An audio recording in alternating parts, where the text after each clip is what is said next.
Welcome back to the Ancestral Findings Podcast. Are you looking for some interesting genealogical projects to do for July? Here are 10 that are amazing and will keep you educated and entertained.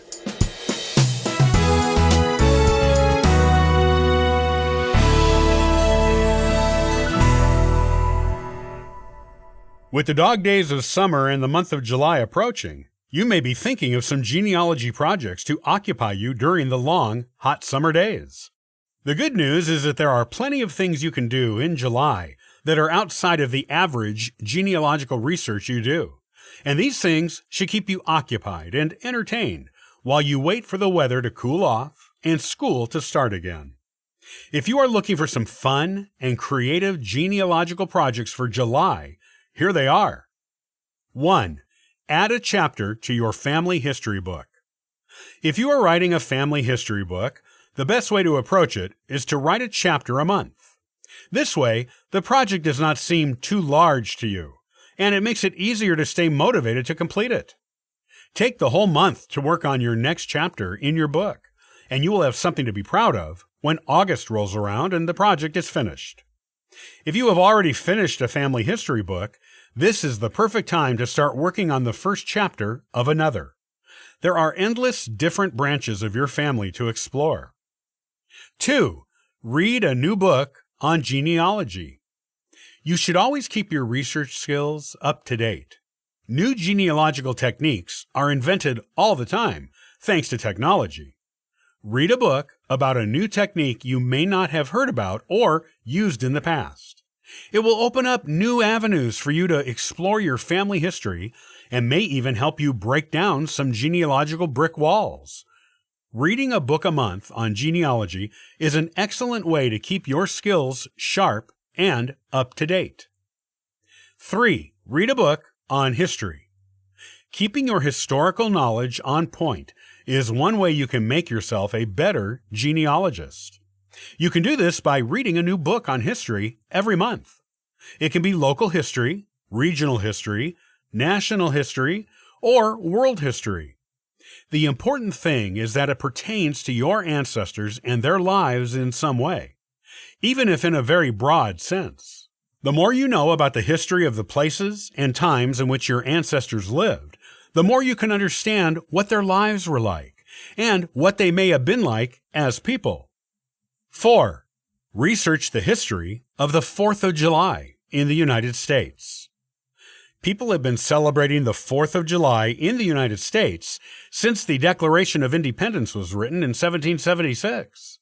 Benjamin Franklin even predicted that the day the document was officially adopted, it was actually adopted via signatures from the Continental Congress delegates over a period of time in the summer of 1776, but the 4th was adopted as the official day it went into effect, would be celebrated by future generations with fireworks and other wild displays, and with great enthusiasm and happiness. He was correct.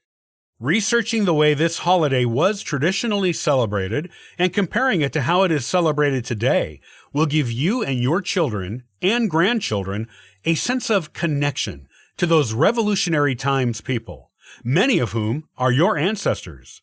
And you will find the celebrations haven't changed much over the centuries. 5. Do a genealogical good deed.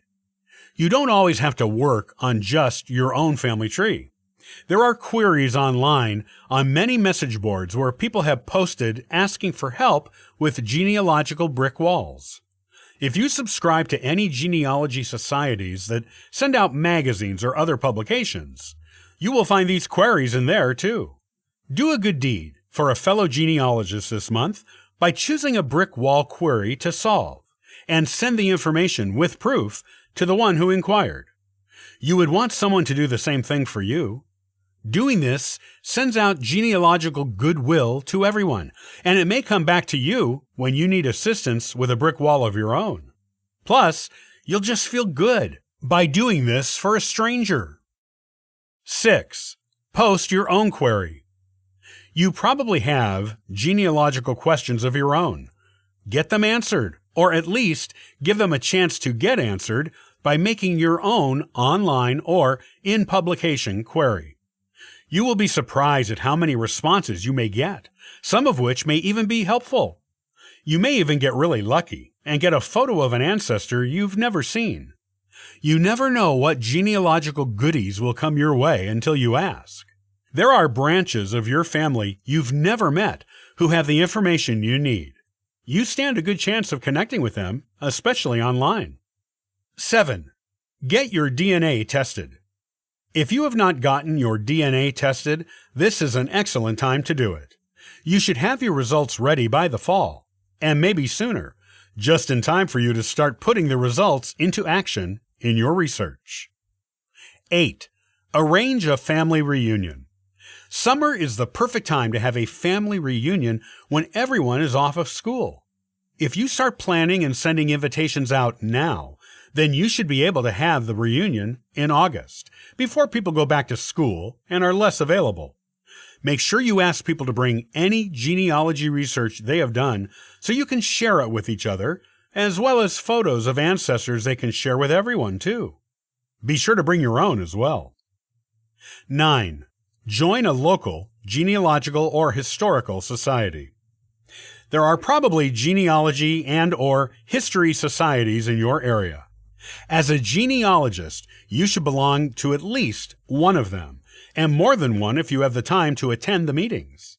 You will meet other genealogists researching local families and learn more about the history of your town or city. 10.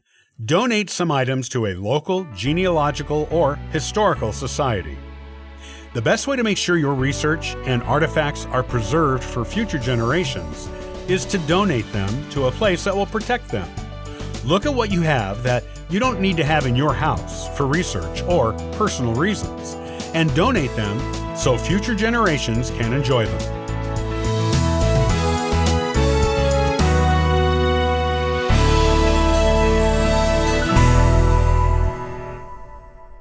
Well, thanks for listening and subscribing to the Ancestral Findings podcast. Check out ancestralfindings.com and download a free genealogy ebook and sign up for the weekly historical postcard giveaway. I hope you have a wonderful day and happy searching!